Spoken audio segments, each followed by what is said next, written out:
اس گھر میں نحوست نہ ہو تو کیا ہو، اس گھر میں رہنے والوں کی عمروں میں بے برکتی نہ ہو تو کیا ہو، ان کے دماغ خراب نہ ہو تو کیا ہو جن کو لقمہ حرام کا دیا جاتا ہے۔ سب سے پہلی ذمہ داری گھر کے سربراہ کی وہ یہ ہے کہ جو لقمہ وہ لا کر دیتا ہے وہ حلال ہو۔ ان اللہ تعالی طیب، کیونکہ اللہ تعالیٰ پاک ہے، لا یقبل الا طیبا، وہ پاک چیزوں کو ہی قبول فرماتا ہے۔ وَإِنَّ اللَّهَ تَعَالَى أَمَرَ الْمُؤْمِنِينَ بِمَا أَمَرَ بِهِ الْمُرْسَلِينَ، اور حضور فرماتے اللہ نے اہل ایمان کو بھی وہی حکم دیا ہے جو اللہ اپنے نبیوں کو حکم دیتا ہے۔ نبیوں والا حکم اللہ نے اہل ایمان کو عطا کیا ہے، اور وہ کون سا؟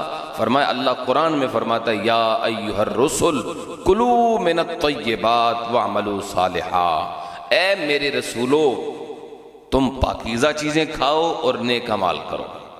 اور یہی حکم اللہ نے اہل ایمان کو دیا، یا ایھا الذین آمنوا کلوا من الطیبات ما رزقناکم، اے ایمان والو ہم نے جو تمہیں رزق عطا فرمایا اس میں سے پاک چیزیں کھاؤ۔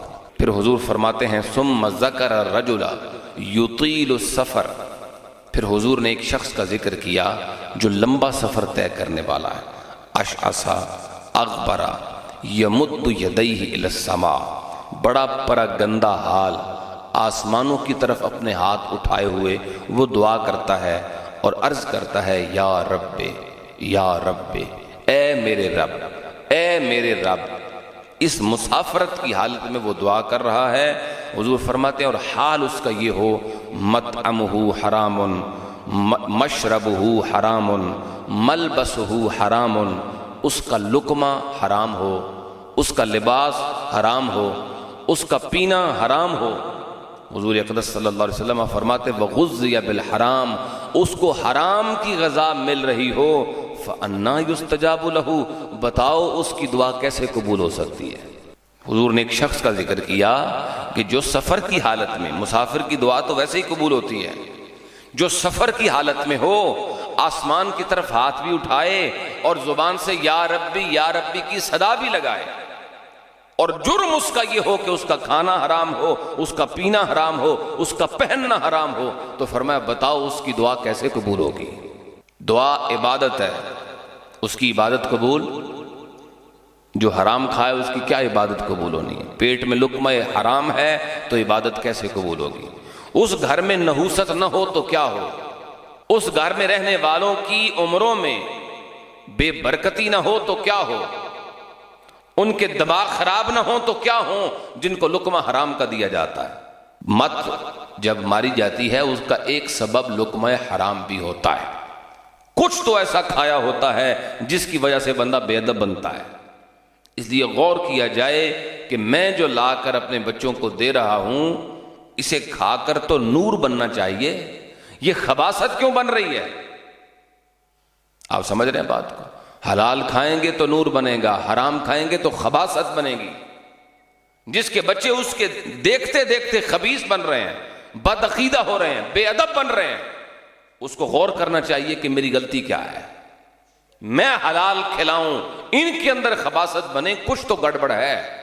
تو پھر جہاں غلطی ہے بعض اوقات بندے کا دھیان نہیں ہوتا، توجہ نہیں ہوتی، یا علم نہیں ہوتا، اور بندہ کوئی غلطی کرتا ہے رزق کے معاملے میں، اور جس کا اثر اسے اس صورت میں نظر آتا ہے کہ جن کو وہ رزق کھلاتا ہے وہ قرآن و سنت سے دور ہوتے جاتے ہیں، ان کو دین کی بات سمجھ میں ہی نہیں آتی۔ دیکھو نا، ایک حواس ظاہری ہیں ہمارے، سننا، دیکھنا، سونگنا، یہ حواس ہیں اور یہ ظاہری حواس ہیں۔ اسی طرح دل کے بھی حواس ہیں، باطن کے بھی حواس ہیں۔ باطن بھی ہمارا سنتا ہے، باطن بھی ہمارا دیکھتا ہے۔ قرآن مجید میں جن لوگوں کو اللہ تعالیٰ نے فرمایا سم بکم عمی، اندھے بہرے اور گونگے ہیں، تو کیا وہ ظاہری طور پہ اندھے بہرے گونگے تھے؟ نہیں، ان کی آنکھیں ٹھیک تھیں، زبانیں ٹھیک تھیں، مگر پھر بھی کہا یہ اندھے بہرے اور گونگے۔ کیوں کہا؟ کیونکہ وہ باطن کے اندھے، باطن کے گونگے، باطن کے بہرے، ان کا دل حق سمجھ نہیں سکتا، ان کا دل حق قبول نہیں کرتا۔